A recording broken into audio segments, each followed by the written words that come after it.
Trains جب آتی تھیں تو اس کے اندر لاشیں بھری ہوتی تھیں. ہندوؤں کے اوپر اعتبار کرنا کوئی مناسب کام نہیں ہے. امریکہ جتنی بھی دھمکیاں دے رہا ہے وہ جواب میں اس کو برابر وہی دھمکیاں بلکہ زیادہ دھمکیاں دے رہے ہیں. کچھ انڈینز اپنی دم پہ کھڑے ہو گئے اور انہوں نے بھونکنا شروع کر دیا. اسرائیل کے انٹرسٹ کو پروٹیکٹ کرنا امریکہ کی نمبر 1 پرائیورٹی ہے. At any cost they will do it. کالی سوچ والی اور کالے دل والی ایک قوم جس کو کہتے ہیں بھارتی.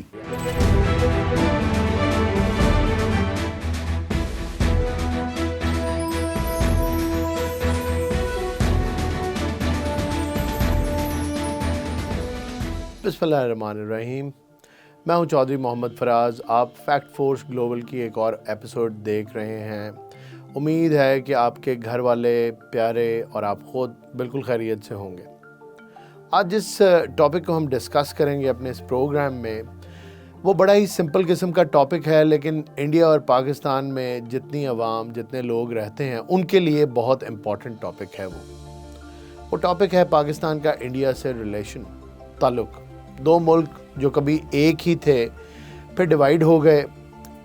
ہسٹری آپ کو پتہ ہے ڈیوائیڈ کیوں ہوئے، کیا حالات بنے. مسلم میجورٹی ایریاز تھے. پاکستان کو ایک بڑی ایپٹ لیڈرشپ مل گئی قائد اعظم محمد علی جناح کے روپ میں، جو پہلے تو ہندو مسلم یونٹی کے ایڈوکیٹ تھے، لیکن later on in his career ہی ریئلائزڈ کہ ہندوؤں کے اوپر اعتبار کرنا کوئی مناسب کام نہیں ہے. He was a man of calibre. He had great intellectual skills.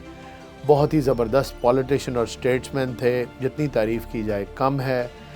One of a kind تھے and the only leader we had جس کو کہہ سکتے ہیں کہ سپریم لیڈر تھے.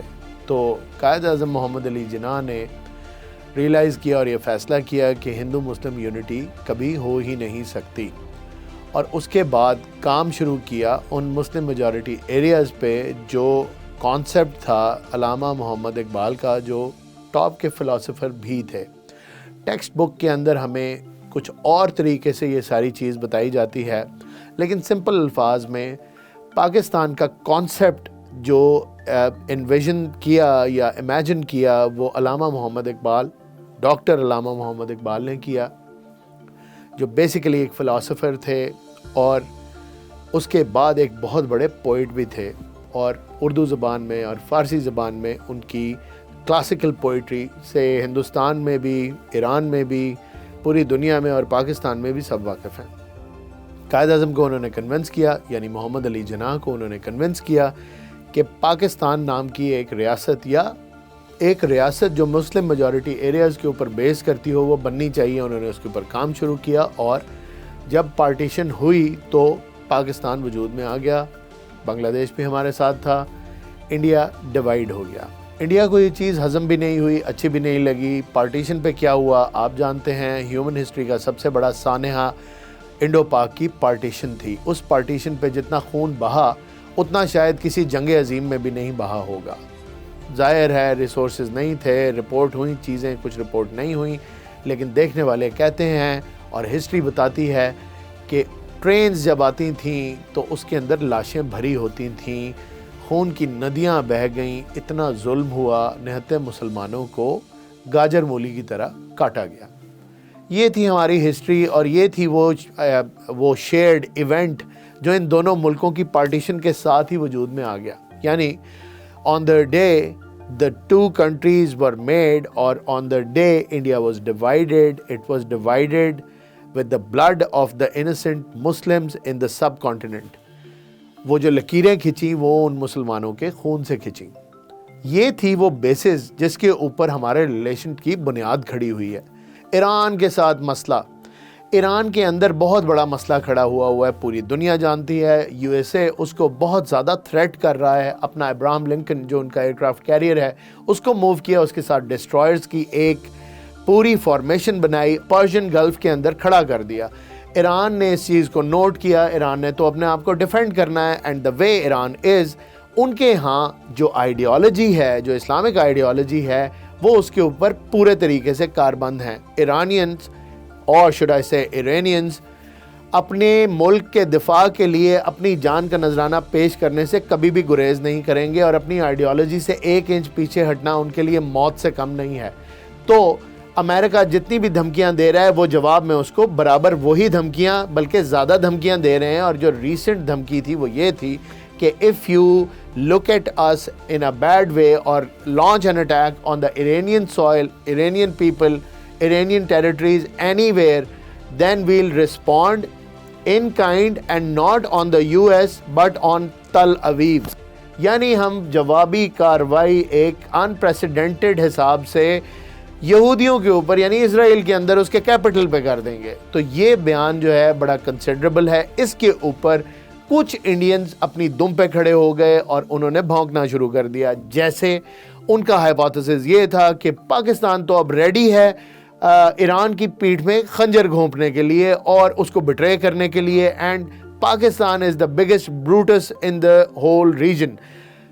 انفارچونیٹلی یہ تھیری بہت ہی ٹھنڈی اور بہت ہی بکواس قسم کی ہے، کیونکہ ریسنٹلی پاکستان نے ایک بڑا ہی زبردست بیان دیا جس کے اوپر اگین ایرانینز بہت ہی خوش ہیں، نہ صرف خوش ہیں شکر گزار ہیں، اور پاکستان کے لیے ان کی محبت تھوڑی سی اور بڑھ گئی ہے۔ پاکستان نے یہ کہا کہ سسٹینڈ ڈائلاگ اور ڈپلومیسی سے اس معاملے کو حل کیا جائے، which clearly indicates towards Pakistan's role as a mediator between the conflicting nations۔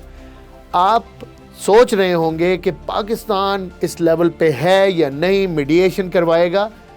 بالکل پاکستان اس لیول پہ ہے۔ پاکستان کو جیسے انڈیا پروجیکٹ کرتا ہے، پاکستان وہ اینٹی ہے ہی نہیں۔ Pakistan is a mid level power and a considerable regional power in the South Asian and the Asian region, اور یہ چیز ہر بندہ مانتا ہے، ہر ملک مانتا ہے، خاص طور پہ یونائٹڈ اسٹیٹس آف امریکہ یہ بات مانتا ہے۔ آپ کو یہ بھی بتاتا چلوں کہ جو C D F field marshal Syed Asim Munir کا دورہ امریکہ تھا، وہ دورہ امریکہ ایسے ہی نہیں ہوا۔ اس دورہ امریکہ کے اندر بہت اہم ڈیولپمنٹس تھیں اور بہت ہی زیادہ ہائی لیول کی باتیں جس کے بارے میں لوگ نہیں جانتے وہ ڈسکس ہوئیں، and many of those things were regarding Iran and U S کی پالیسی ایران کی طرف، انہوں نے فیوچر میں کیا کرنا ہے۔ تو جو مشورہ فیلڈ مارشل نے جا کے یو ایس پریزیڈنٹ کو دیا ریگارڈنگ ایران، وہ آپ نے یو ایس کی پالیسی میں ہوتا ہوا دیکھا۔ یہاں پہ یہ چیز بھی کلیئر کر دوں کہ یو ایس کی جو منرو ڈاکٹرن ہے، پہلے ایک پروگرام میں ذکر کر چکا ہوں اس کا، جس کو آج کل لوگ ٹرمپ ڈاکٹرن کہتے ہیں، اس کے مطابق اسرائیل کے انٹرسٹ کو پروٹیکٹ کرنا امریکہ کی نمبر 1 پرائیورٹی ہے۔ At any cost they will do it. انہوں نے یہ ڈکلیئر کر کے رکھا ہے، یہ امریکن پالیسی ہے۔ اس کی موجودگی میں امریکہ کی اپنی پالیسی کبھی بھی چینج نہیں ہوتی۔ آپ نے یہ نہیں بھولنا کہ امریکہ کی policy towards Iran is purely economic. It directly relates to the huge oil reserves that Iran has. دنیا کے بڑے ترین ریزروز میں وہ ریزرو آتے ہیں وینزویلا میں اور ایران میں۔ دنیا کا مشترکہ تقریباً 90% یا شاید اس سے بھی زیادہ تیل موجود ہے۔ American interests are purely economic, اور جو ملٹری انٹرسٹ ہیں جس کی وجہ سے آپ کہیں گے کہ اگر وہ اکنامک انٹرسٹ ہیں تو یہ رجیم چینج کیوں کرنا چاہتے ہیں؟ یہ رجیم چینج اس لیے کرنا چاہتے ہیں کہ ایرانین پریزنٹ رجیم ان کو وہ اکنامک انٹرسٹ پورے کرنے نہیں دے گا۔ ایٹ دا سیم ٹائم جس ملک کے ملٹری کنسرنز ہیں وہ ملک ہے اسرائیل، اور اس کے پیچھے کھڑی ہوئی ایک ڈرپوک سی پتلی پتلی ٹانگوں والی تھوڑی سی کالی سوچ والی اور کالے دل والی ایک قوم جس کو کہتے ہیں بھارتی انڈینز، وہ لوگ پیچھے کھڑے ہیں ان کے، اور یہ ایک ہی سکے کے 2 رخ ہیں، ایک رخ تھوڑا سا سفید ہے اور دوسرا رخ تھوڑا سا کالا ہے۔ تو یہ ایک ایسا سکہ ہے جو کالا اور سفید مکس ہے۔ یہ لوگ وہاں پہ کھڑے ہیں اور یہ لوگ کوشش کر رہے ہیں کہ ایران کے اندر تباہی ہو، اور اس کا الزام پروپیگیٹ کر کے پہلے سے پاکستان کے اوپر لگا رہے ہیں، جس کی طرف میرا اشارہ ہے۔ تو یہ جواب انڈینز کو میری طرف سے میں نے دے دیا، اس کو ریویو آپ کر لیں، آپ کو اس کے اندر سچائی ہی نظر آئے گی، اور اس کے اندر یہی سارے فیکٹس ہیں اس پورے میٹر کے۔ انڈینز اسرائیلیز کے پیچھے کھڑے ہیں، اسرائیل کے انٹرسٹ ملٹری ہیں، نیکسٹ پروگرام میں نئے ٹاپک کے ساتھ آپ کی خدمت میں پھر حاضر ہوں گا. مجھے اجازت دیجیے. اللہ حافظ.